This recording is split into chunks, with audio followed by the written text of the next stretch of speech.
bangun masjid itu bisa dosa. Membangun masjid itu bisa dosa. Mengapa bisa berdosa? Ketika masjid itu dibangun tetapi tidak dimakmurkan, satu.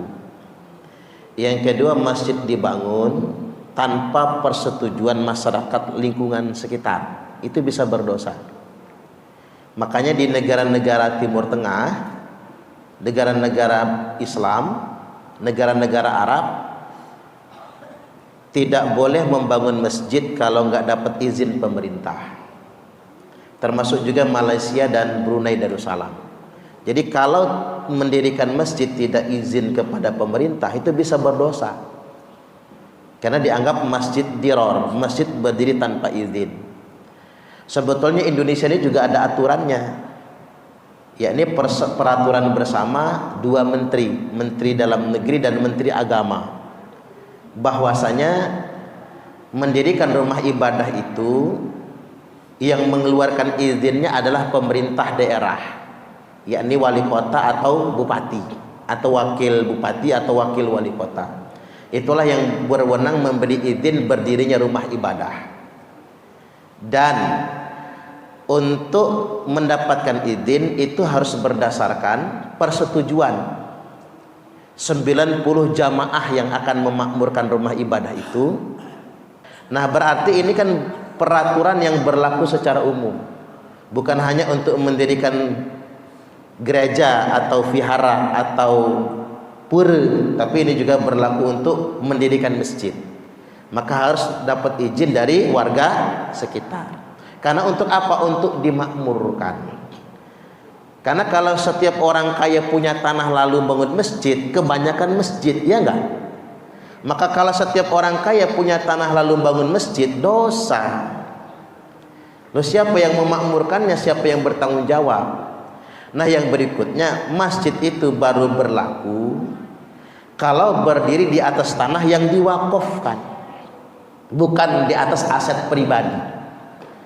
Jadi kalau kita bikin masjid di atas aset pribadi dan belum pernah kita wakafkan, itu namanya bukan masjid tapi musola, tempat sholat biasa. Ibu-ibu pernah ke mall? Sering malahan ya. Di mall ada tempat sholat nggak? Ada. Tempat sholat di mall itu nyebutnya masjid atau musola? Musola. Karena itu hanya fasilitas tempat sholat, dia bukan masjid.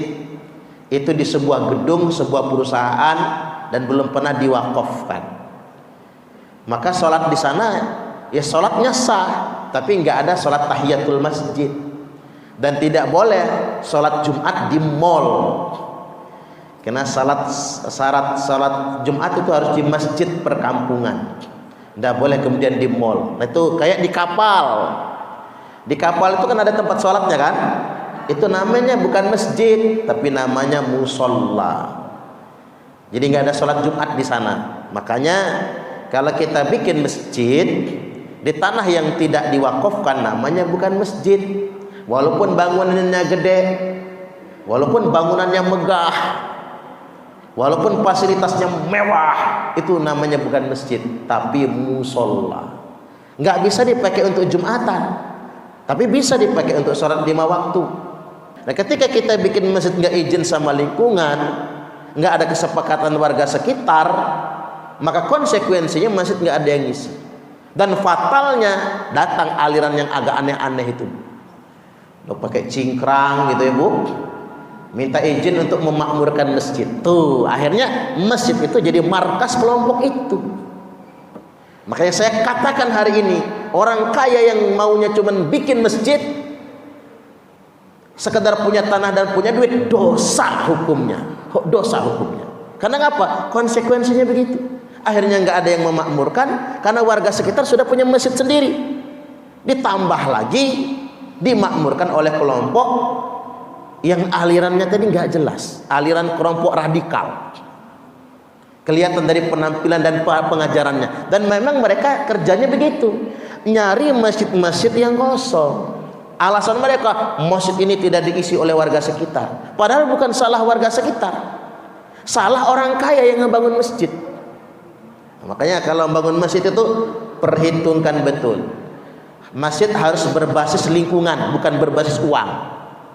Masjid itu memang betul-betul kebutuhan masyarakat. Ini godaan buat orang kaya, Bu. Kadang-kadang orang kaya itu begitu mikirnya, daripada gua nyumbang masjid orang, mending gua bangun masjid tempat gua sendiri. Itu godaan orang kaya. Orang kaya biasanya nyumbang pesantren. Pesantren itu dibangun, nyumbang. Pesantren ini dibangun, nyumbang. Pesantren itu dibangun, nyumbang. Akhirnya dibisikkan kepada orang kaya ini. Kata pembisik itu, Pak Haji, daripada Pak Haji nyumbang pesantren orang, mending Pak Haji buat pesantren sendiri. Ya karena dia lahannya lebar, duitnya banyak, dia bikin pesantren sendiri. Jadi dia berhenti nyumbang pesantren, dia bikin pesantren sendiri. Ya karena dia seorang pebisnis, bukan seorang kiai. Ujung-ujungnya pesantren dia adalah pesantren komersil. Jadi kalau pesantren umumnya itu gedek geribik jalan. Kalau pesantren komersil kan kayak hotel ya, Bu. Akhirnya mahal, hilang kebiasaannya selama ini berjariah, bersedekah itu jadi hilang. Gara-gara tadi godaan setan. Daripada bangun masjid tempat orang, mending masjid sendiri. Daripada bangun pesantren di tempat orang, mending pesantren sendiri. Itu godaan memang. Mengapa Allah kasih orang kaya? Kita itu kaya karena harta yang Allah titipkan kepada kita itu titipan. Ada hak orang lain juga di dalamnya. Ya Pak ya? Bagi-bagi, jangan diambil semua. Yang kaya nyumbang pesantren, jangan yang kaya bikin pesantren dewe, yang belum tentu dia tahu kan cara pengelolaannya. Akhirnya pesantrennya tidak lebih sekedar boarding school dengan biaya mahal. Mau masuk aja uang masuknya 20 juta, SPP-nya 1,5 juta, 2 juta. Ya orang melarat nggak bisa, Bu, mondok kalau gitu mah. Itulah mengapa di pondok kita yang bayar cuma 300.000, karena kita tahu banyak orang kampung yang nggak mampu. Kita mah pengen aja kayak orang itu bikin pesantren kayak hotel AC, full AC, tapi berapa bayarnya? Kalau orang nggak mampu, ya kalau orang kelas menengah ke atas nggak apa-apa. Ini penting kita garis bawahi.